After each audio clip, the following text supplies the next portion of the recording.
నమస్తే తెలంగాణలో లగచర్ల నుంచి వచ్చిన రైతులతో వీళ్ళందరితో రాఖీ కట్టించుకున్నాడు. మరి నీ సొంత చెల్లితో కట్టించుకోవారా కేటీఆర్ నువ్వు? సరే వాళ్ళందరితో రాఖీ కట్టించుకున్నావు, మంచి విషయమే, కాదంటలేదు. సొంత చెల్లి వచ్చి రాఖీ కడతానంటే బెంగళూరు పోవటం ఏంది స్వామి నువ్వు?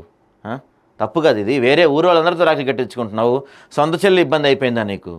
ఎన్ని గొడవలు ఉన్నా, ఎన్ని కొట్లాట్లు ఉన్నా మన దగ్గర సొంత చెల్లి వచ్చి రాఖీ కడతా అంటే వద్దని ఎవరన్నా అంటారా? అసలు సంప్రదాయమైనా మన దగ్గర ఉందా అది? ఏడన్నా ఎప్పుడు నిన్నారా మీరు ఎవరన్నా?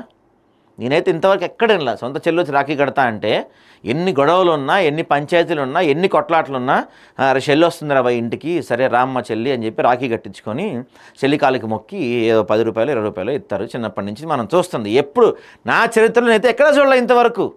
చెల్లి రాఖీ కడతానికి వస్తా అంటే ఊరు వదిలి వెళ్ళిపోయారు అన్నని. చరిత్రలో మేబీ ఈయన ఫస్ట్ టైం. ఇది చూడండి, నాకు ఒక విషయం అర్థం కాదు. అసలు నమస్తే తెలంగాణ పత్రికలో మీ పేపర్లో ఏదైనా ఒక వార్త రాసే ముందు మీరు ఆలోచించరా? మీరు ఆలోచించే రాస్తారా, లేకపోతే ఏదో రాయాలి కాబట్టి రాస్తారా? ఇప్పుడు ఇక్కడ ఈ ఏం ఏరియా ఇది? 5 దాటితే హ్యాండ్సప్, మొగులు నల్లగా అయితే బుగులు పడుతున్న నగరం, సాయంత్రం 5 దాటితే ట్రాఫిక్ చక్రబంధం, 5 సెంటీమీటర్ల వాన పడితే నరకం, అన్నింటిలో వేలుపెట్టి జారుకున్న హైడ్రా, చేతులు తీసిన జిహెచ్ఎంసీ పోలీసులు. ఇది నాకు తెలిసి గచ్చిబౌలి దగ్గరలా ఉంది. ఇది అచ్చం బయోడైవర్సిటీ దగ్గరలానే ఉంది అచ్చం. ఇదంతా అదే కదా? అదే అనుకుంటా, ఎక్కడో మరి రాయలేదు. ఇప్పుడు విషయం ఏంటంటే సారు, కేటీఆర్ సారు మీ పత్రికకి చెప్పండి ఒక మాట. ఈ బయోడైవర్సిటీ దగ్గర ట్రాఫిక్ జామ్కి మీరే కారణం. మీరే కారణం. ఎందుకంటే ఒక లెక్క ఉంటుంది.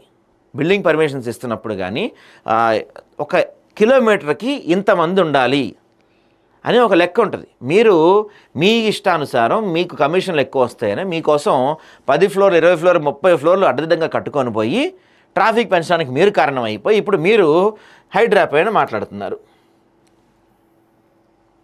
దాని గురించి మనక బడుగుల బీమాపై పిడుగంట, బీఆర్ఎస్ ఇచ్చిన సోషల్ సెక్యూరిటీ స్కీమ్కు కాంగ్రెస్ మంగళం అంట. డమ్మీ వర్సిటీ ఫేక్ కోర్సులు, జర్మనీ సంస్థ ఎంవైయూలో జేఎన్టీ తప్పటడుగులంట. ఏంటది చూద్దాం ఒకసారి ఈ వార్త కూడా మనం. కడియంపై వేలాడుతున్న కత్తులు, గన్పూర్లో రగులుతున్న అసలు కాంగ్రెస్, సింగారపు ఇందిర కోసం ఏకమైన నాయకులు, ఉప ఎన్నికల్లో టికెట్ ఇవ్వాల్సిందని డిమాండ్. ఇంకా ఉప ఎన్నికలు కన్ఫర్మ్ కాలేదు కదా, అప్పుడే ఏంది వీళ్ళు యూరియా కోసం లైన్లో నిలుస్తున్నారంట. ఓ పక్కన ముఖ్యమంత్రి గారేమో అసలు ఎక్కడ యూరియా ఇబ్బంది లేదు, తెలంగాణ మొత్తం యూరియా పుష్కలంగా ఉందని చెప్తుంటే మరి ఇక్కడేమో యూరియా కోసం లైన్లు ఉన్నాయి. మరి ఏందో